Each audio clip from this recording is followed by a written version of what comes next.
Welcome to the In Full Swing YouTube channel, and this is the Rumour Mill. Hello, everybody. Welcome back to Connor here. Yes, I'm wearing a hat. I'm sorry, my hair's just pretty poor. Look, it is what it is. I can go get a haircut, but still, I just keep batting it away and I'm not doing it. So I need to get a haircut. I apologise. I know hats annoy a lot of people, but it's on the head. So I apologise. But here we go. Here we go. Little segment there. But I hope you're all doing fantastic. Well, how are you doing on this fantastic sunny day? Thought I'd get up this morning and take myself for a run. Did it in about 4 hours because I'm just that slow at the minute. But listen, gets me out there. If any of you guys aren't exercising, make sure you do that and it'll put a smile on your face. But we're back here with the Rumour Mill, episode 3. I'm stunned that I've actually managed to keep this consistency up for 3 days straight. There will be a 4th and a 5th coming out, so look out for that. If you haven't already as well, please like the video and subscribe as well. The subscriptions are, I've never seen anything quite like it. So thank you so much. And as I say, from the bottom of my heart, the bottom of my genuine heart, thank you for all the support. And it's been amazing, genuinely, absolutely amazing. I thought I'd have 10 people watching my videos, just not interested, and I've been fine with that. But yeah, so thank you. I just thought I'd put that out there as a little disclaimer. But anyway, you clicked on this video for one reason and one reason only. It's not for me to absolutely blagging and talking waffle. It's to get on with the transfer business. That's linked with Leeds United today. And we've got a few bits and bats. Ticker in Germany. Apparently a pretty decent source. And there's been 90 Minutes as well, .co.uk, who do some little bits and bats, some good leads as well. I've essentially turned around today and said that Leeds are after Nicolas Gonzalez, an Argentinian striker who's been playing in the Bundesliga 2 with big club Stuttgart. So yeah, it's an interesting link, obviously, because he is in the second tier of the Bundesliga and he scored some goals. Don't get me wrong. I think he scored 14 goals. I'll flash it up on screen now.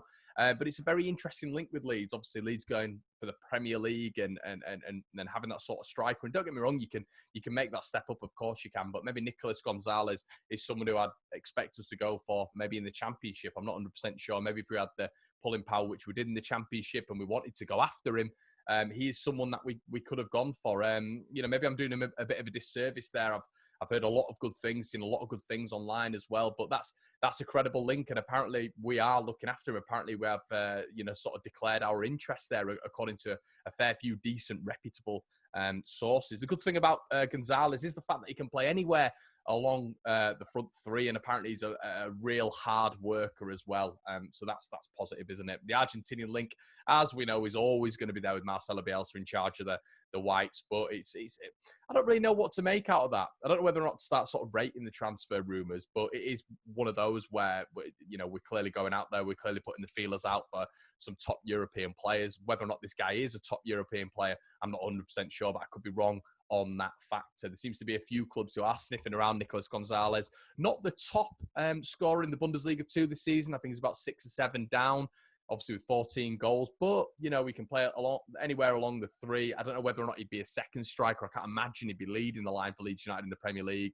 But yeah, that's an interesting link. There's a lot of stuff around Nicolas Gonzalez this morning. And the second link that Leeds have been sort of accredited with the last couple of days is Vasilis Barkas at AEK Athens. The 26-year-old keeper has been in fine form this season. Apparently Leeds have been looking at him for a while now, but unfortunately it does look like he's about to sign for Scottish giant Celtic on a 4-year deal. So it looks like that was a little bit dead in the water. Interesting, the transfer fee on that one. It looked like it was going to be 5 million, which is obviously what Leeds United have spent on Ilan Meslier.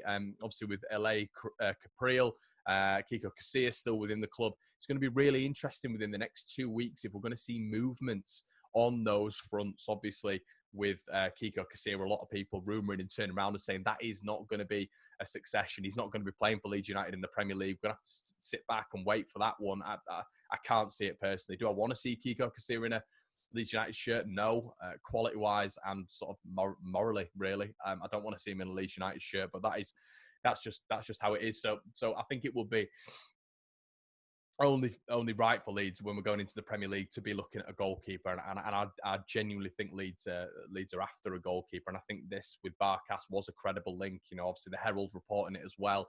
So there's been a couple of decent sources, but that's the one that I've heard a couple of times, Barkas, and I don't know whether or not Leeds were really fully going for him, but obviously with the signing of Meslier for 5 million, would we be wanting someone from AEK Athens sort of coming in and being our number one choice keeper in our first season in the Premier League? I'm not so sure. Obviously, the rumours continue with Jonathan David. If anyone in the comment section below knows the pronunciation, please put it in the comment section below. No slight on Jonathan David. It just feels like two of the most British names possible. So that's why I say Jonathan David just feels a bit wrong, doesn't it? But yeah, we'll just go with that.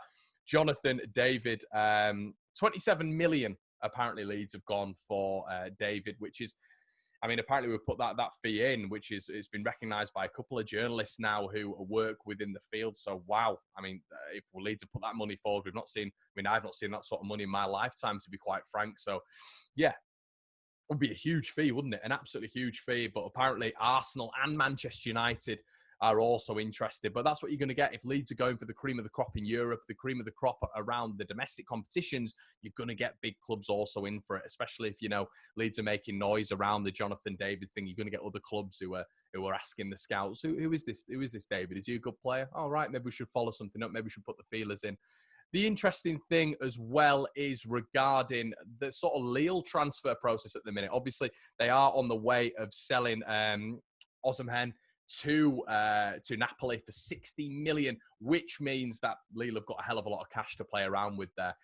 So apparently that's been the movement they've been looking for Alfredo Morelos at Rangers and obviously Jonathan David. So it looks like they could, you know, a lot of people in and around Lille are saying that they might potentially take both of them.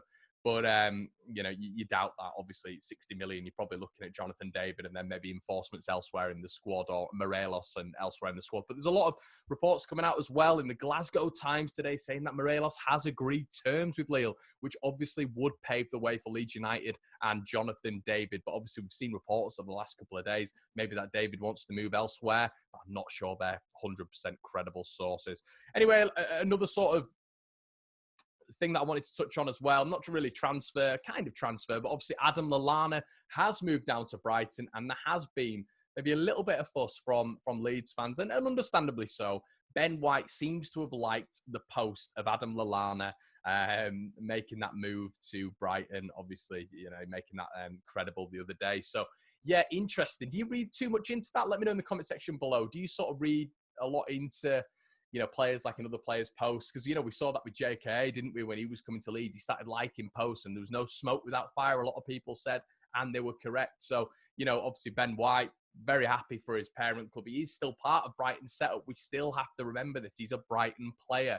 So it is one of those where you've got to turn around and say, obviously, he's probably going to be happy that the club have signed a real marquee name in Adam Lallana, obviously Premier League and Champions League winner. But, you know, do you look into that a little bit more and think, okay, Ben's, you know, that's because I think as a footballer, you know, if you bring someone like Adam Lallana to your football club, you'd be thinking, wow, okay, that's brilliant. That's maybe could encourage Ben White to stay down there. Who knows? It is one of those things that's only in the footballer's head, you know, with regards to bringing in marquee signings. I know a lot of teams do it to keep players at the club as well, not only to attract other players. It is definitely a marketing strategy we have seen over 10, 15 years from football clubs. So that is a really interesting point. Obviously, Marcelo Bielsa winning the LMA Manager of the Year. Thoroughly deserved, 93 points, 12 points off third place, 10 points off second, and a remarkable season as Marcelo Bielsa beats the parachute payments of the championship, does it his own way, and brings this brilliant, wonderful club after 16 years in the doldrums back to the Premier League. So well done, Marcelo. He came out with a short statement for Sky Sports, and it was lovely to see. Obviously his efforts have been thoroughly rewarded by the club, you know, obviously supposedly offering him a new contract and the league as well. So well done, Marcelo. And a player I'd sort of like to finish on, really, and this is just a player I'd like us to look at. Obviously, with Norwich going down, you know, we actually have Chris Reeve from Talk Norwich City coming on tomorrow, so that hopefully will be live tomorrow night, so make sure you tune into that one. I'll get his opinions on this. But Emi Buendia, a player that has been sort of linked with Leeds for years and years and years now. Obviously, before the Norwich bought him for an absolute snip, Leeds were apparently the heavily favoured club to get Buendia. Obviously, that didn't happen. But what a wonderful player. Obviously, being relegated, there's no chance he's going to be playing in the Championship next year. Too good. So it's a question for you guys, really. If Brentford don't get promoted and Leeds do potentially go for Ben Rama, who would you rather? Would you rather Ben Rama or Buendia? Because obviously we're not going to go for both. There would be no point there. It'd be a waste of money, really. Obviously not quality-wise, but there'd be no point. But both are going to cost maybe 30, 35 million. But who would you rather have? Now, I've got an interesting point for you guys. I would probably rather have Buendia. The reasoning behind this, he's done this in the Premier League, and he has incredible stats. Incredible stats in the Premier League. 5th highest chance creation in the Premier League with a side that finished bottom. And also, Buendia didn't play as many games as he wanted to. There was apparent fallings out with Daniel Farke, and Buendia, was on the bench for a lot of the time. And he looks like an absolutely brilliant outfit. Now, Ben Rama, if we are comparing the two, is a wonderful player, but he's not done it in the Premier League. And Buendia's done it in the Premier League for a team that got 21 points and registered barely any wins. I don't think they've got a win after lockdown. He's done it, and he's 5th in the chance creation. An interesting stat I saw here as well, successful dribbles 4th. If we wanted to make that move permanent, that would be following in the Pablo Hernandez mold, wouldn't it? And what an incredible person to have above you and passing down his knowledge, his information. And I use similarities with that with David Silva and Phil Foden. I think Phil Foden's just been a sort of pupil or a student to the David Silva teacher tutor mold, and I think that'd be amazing if we could do that for a young Emi Buendia with Pablo Hernandez just being that person who guides him through Premier League football at Leeds United. But yeah, 4th successful dribbles in the Premier League. You look at all these wonderful dribblers in the Premier League. Your Rashfords, your Martials, your De Bruyne, your Raheem Sterling, your Wilf Zaha's, all these brilliant dribblers. Emi Buendia's 4th, and he's finished bottom with Norwich. Let me just reiterating that point. Tackles from midfield as well, and I'll end on this point. 5th. Now, what a wonderful addition he would be to this Marcelo Bielsa outfit. Argentinian as well, which we know is the key link with Leeds United. 5th in the work rate from midfield, which arguably could be the most important stat fitting into a Marcelo Bielsa side. I'm not saying we've signed him, of course I'm not. I'm not saying we're even interested in him, but I think Emi Buendia is the one who I would be going after Ben White. Let me know what you think in the comment section below, guys. We've also uploaded a Niall Farrell podcast earlier on today, so we're shooting out the content. Well, I'm shooting out the content. I'm a one-man team here, but yeah. So if you wouldn't mind just liking the video, that would be amazing. And if you're enjoying this series, it seems like you're absolutely loving it. A lot of comments, obviously the subscriptions, the likes. So thank you so much. And I will keep doing this every single day if I know that you guys enjoy it. So as I say, guys, make sure you like, comment, and subscribe. Check out the Niall podcast and make sure you're tuned in for tomorrow's Rumour Mill. Let me know what you guys think in the comment section below, and I'll see you in a bit. Cheers for watching, guys. Have an absolutely fantastic day. Don't forget to like, comment, and subscribe, and I'll see you tomorrow.